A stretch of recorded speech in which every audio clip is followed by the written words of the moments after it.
after months of a total blockade of Gaza by the Israeli government and increasingly dire, exasperated warnings of starvation from humanitarian groups and aid groups, the Trump administration, in partnership, I think, with the Israeli government, has come up with this new way of delivering aid into Gaza just in the last, say, 6 weeks. So rather than Israel just lifting the blockade and letting groups like the UN and other NGOs that have delivered aid in Gaza for years, what's happened is the Trump administration backed this new private organization. It calls itself the Gaza Humanitarian Foundation to administer help. So it's a third-party group. Its funding is unclear, and it hires private military contractors.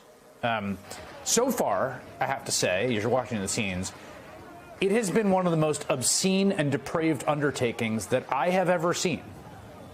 According to many reports, report after report after report, seeking aid in Gaza, some of the most desperate people on the planet right now, has become a deadly exercise, both under the IDF and the GHF. Here's a headline from May 28th, just days after the GFF started getting running, opening its aid sites. Quote, 1 killed, 48 wounded when crowd was fired upon at chaotic Gaza aid site, health officials say. June 24th, quote, Gaza health authorities say Israel kills 44 waiting for aid. Just yesterday, quote, 94 Palestinians killed in Gaza, including 45 people waiting for aid, authorities say.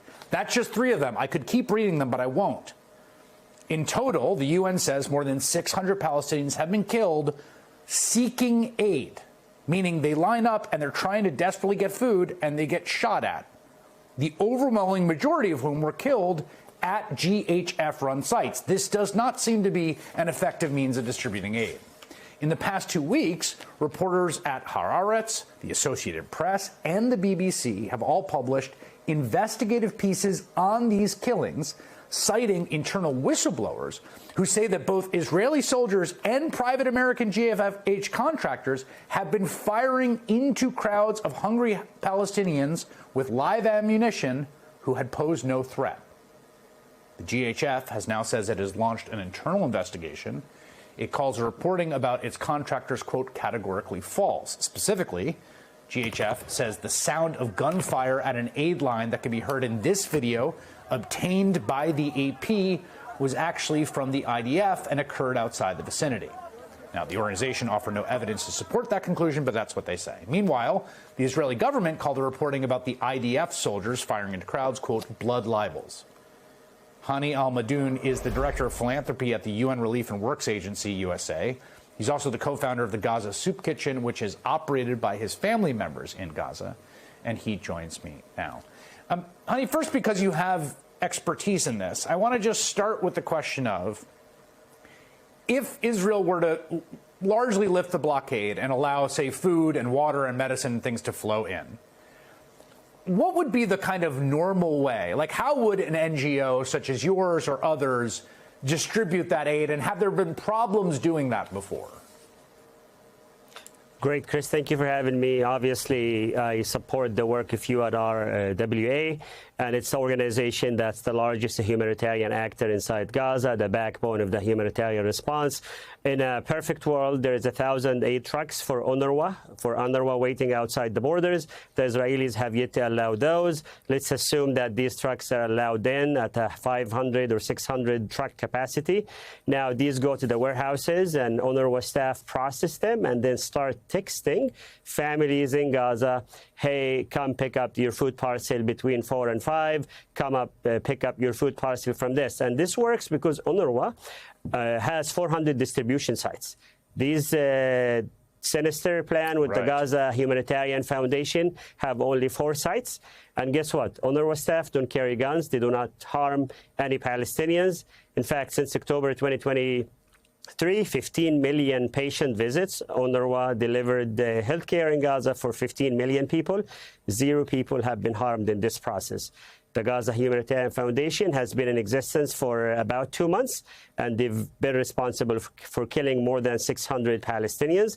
These are not just statistics. You know, we have family and friends in California whose siblings have been killed at those sites. This is not somewhere, we're not removed from this. This is the case where Israeli soldiers, some of them are dual citizens, and American, let's just say, mercenaries who are hired with big pay and brought into Gaza to shoot people who are being starved. This is not the way to do it. And did I mention these guys are expensive? Did I mention that more than 55% of their budget, they're spending it in armored vehicles? Guess who doesn't have armored vehicles? UNRWA does not. Any UN agency. Even outside the UN, there's many great American NGOs that work in Gaza. They have distanced themselves from this charade, this PR campaign that murders and hurt Palestinians. Every morning I open my eyes, I read 11 Palestinians, 15 Palestinians killed in Rafah at the 8 sites. And that's not counting the other folks that are being, according to many experts, genocided in Gaza.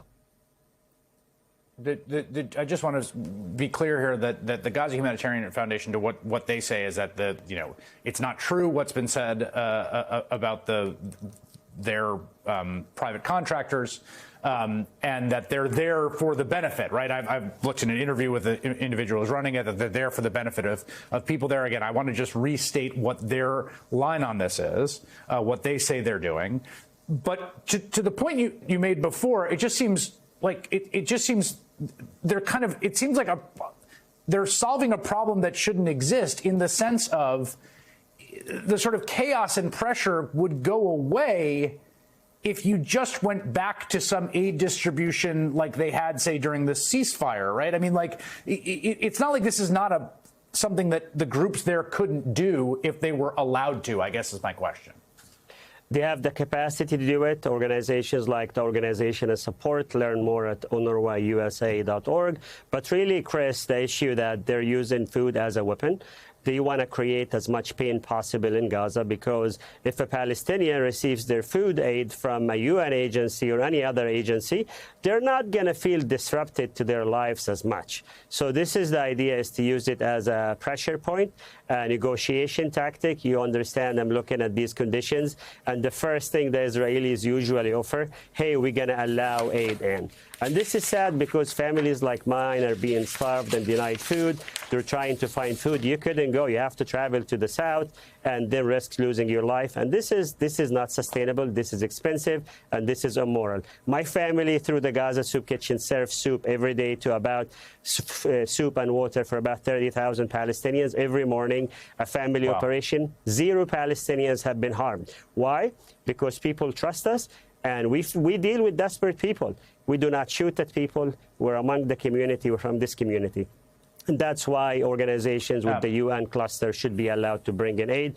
This is an Israeli pressure point to create more pain in Gaza. And unfortunately, their talking points are being recycled in American media as it's a fact. But we know there is a lot of cover-ups that we're learning about from the Israeli press themselves, where they're interviewing contractors who say that they have seen their colleagues shoot at unarmed Palestinians.